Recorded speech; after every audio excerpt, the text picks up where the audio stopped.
Anak-anak, tahukah kalian bahwa keragaman budaya di Indonesia juga menimbulkan permasalahan di kalangan masyarakat?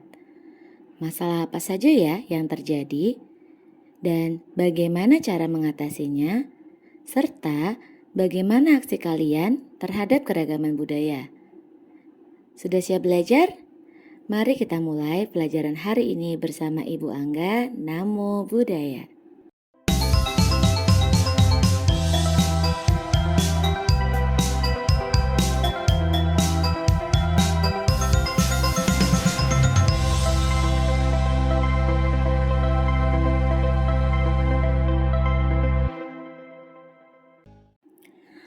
Masalah keragaman budaya. Di berbagai wilayah Indonesia terjadi masalah budaya. Nilai-nilai budaya lokal ditolak, bahkan diserang oleh sekelompok orang yang tidak setuju. Padahal budaya itu sudah ada sejak nenek moyang kita. Budaya kearifan lokal juga terancam terpinggirkan.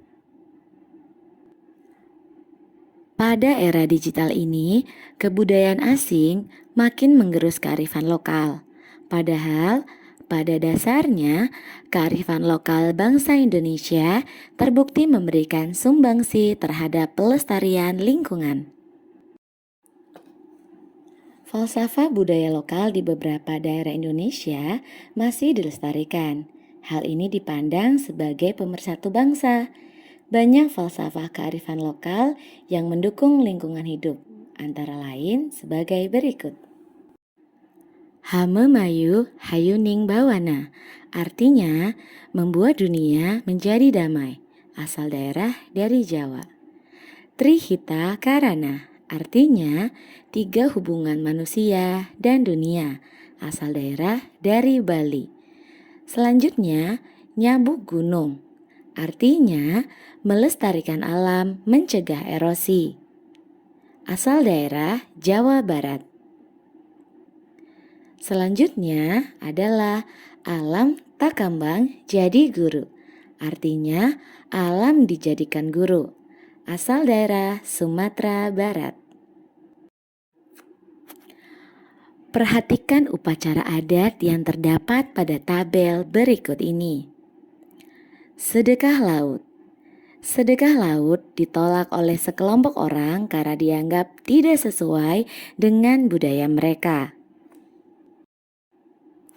Sedekah bumi. Sedekah bumi ditolak oleh sekelompok orang karena dianggap tidak sesuai dengan budaya mereka. Selanjutnya, tari gandrung sewu.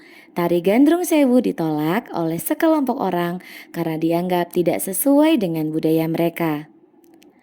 Mengapa upacara adat di atas dianggap bermasalah ya oleh sebagian orang? Beberapa contoh budaya non-benda di atas sering dipermasalahkan oleh sekelompok orang yang tidak sepaham.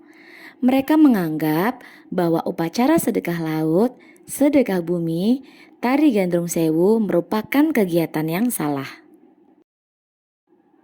Simaklah kisah Kalama Sutta di bawah ini untuk menambah pengetahuanmu.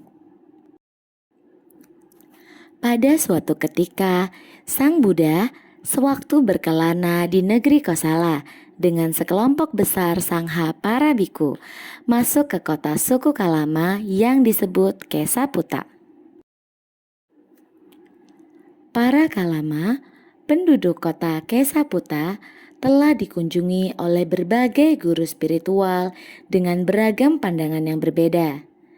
Setiap dari mereka akan menjunjung ajarannya sendiri dan merendahkan ajaran-ajaran dari para guru spiritual sebelumnya yang telah datang. Hal ini menimbulkan kebingungan bagi para Kalama. Yang mulia, ada beberapa biku dan brahmana yang mengunjungi Kesaputta. Mereka membabarkan dan menjelaskan hanya doktrin-doktrin mereka sendiri. Doktrin lainnya mereka hina. Yang mulia, ada keraguan, ada kebimbangan pada kami mengenai hal-hal itu. Yang manakah di antara para biku dan Brahmana terhormat itu yang berkata benar dan yang mana yang berkata salah? Kemudian Buddha berkata, "Janganlah begitu saja mengikuti apa yang telah diperoleh karena berulang kali didengar, atau yang berdasarkan tradisi. Para kalama, bila kalian sendiri mengetahui hal-hal ini buruk, hal-hal ini salah, hal-hal ini dicela oleh para bijaksana. Bila dilakukan dan dijalankan, hal-hal ini akan menuju pada keburukan dan kerugian. Tinggalkanlah hal-hal itu." Para kalama, bila kalian sendiri mengetahui hal-hal ini baik, hal-hal ini tidak dapat disalahkan, hal-hal ini dipuji oleh para bijaksana. Bila dilakukan dan dijalankan, hal-hal ini akan mengarah pada keuntungan dan kebahagiaan. Masuklah dan berdiam di dalamnya.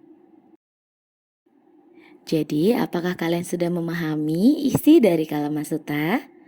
Kalama Sutta berisi pesan-pesan Buddha kepada suku Kalama yang dapat kita terapkan dalam kehidupan kita sehari-hari. Selanjutnya, simaklah kisah pertengkaran di Kosambi di bawah ini. Suatu waktu, biku-biku Kosambi terbentuk menjadi dua kelompok. Kelompok yang satu pengikut guru ahli Winaya, sedangkan kelompok lain pengikut guru ahli Dhamma. Mereka seling berselisih paham sehingga menyebabkan pertengkaran. Mereka juga tidak mendengarkan nasihat dari Buddha. Berkali-kali Buddha menasihati tetapi tidak berhasil. Mereka terus saja bertengkar, hingga akhirnya Buddha meninggalkan mereka dan menghabiskan masa wasanya sendirian di hutan Rakita dekat Palileyaka. Di sana, Sang Buddha dibantu oleh seekor gajah bernama Palileya. Umat Buddha di Kosambi kecewa dengan kepergian Sang Buddha. Mendengar alasan kepergian Sang Buddha, mereka menolak memberikan kebutuhan hidup kepada para biku di Kosambi. Karena hampir tak ada umat yang menyokong kebutuhan para biku, mereka hidup menderita. Akhirnya, mereka menyadari kesalahannya dan menjadi hidup rukun kembali seperti sebelumnya. Di akhir masa wasa, Yang Arya Ananda bersama banyak biku lainnya pergi menemui Sang Buddha, menyampaikan pesan Anathapindika serta para umat yang memohon Sang Buddha agar pulang kembali. Demikianlah Sang Buddha kembali ke Wihara Jetawana di Sawati. Di hadapan beliau, para biku berlutut dan mengakui kesalahan mereka. Sang Buddha mengingatkan bahwa pada suatu saat mereka semua pasti mengalami kematian. Oleh karena itu, mereka harus berhenti bertengkar dan jangan berlaku seolah-olah mereka tidak akan pernah mati.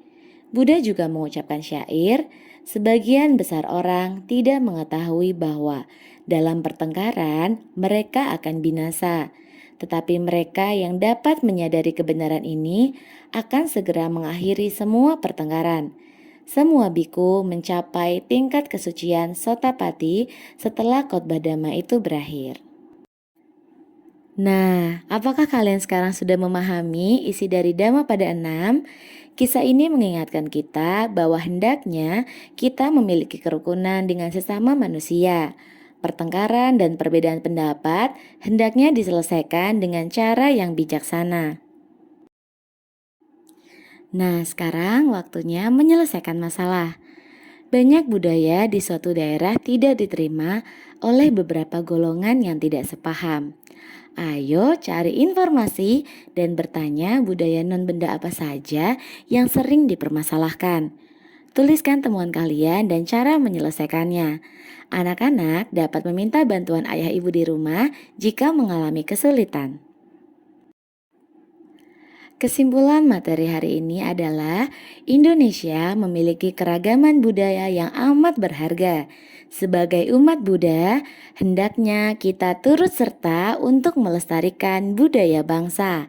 Seperti pesan Buddha di atas, jika hal tersebut adalah benar dan membawa pada kebaikan, hendaknya kita dapat melakukannya. Nah, apakah kalian sudah memahami materi hari ini? Jika belum, silakan baca kembali dan tonton ulang video ini. Selanjutnya, kerjakan kuis dalam link Genially untuk menambah pengetahuanmu. Jika sudah selesai, lanjutkan membaca materi dan menonton video selanjutnya. Namo Buddhaya.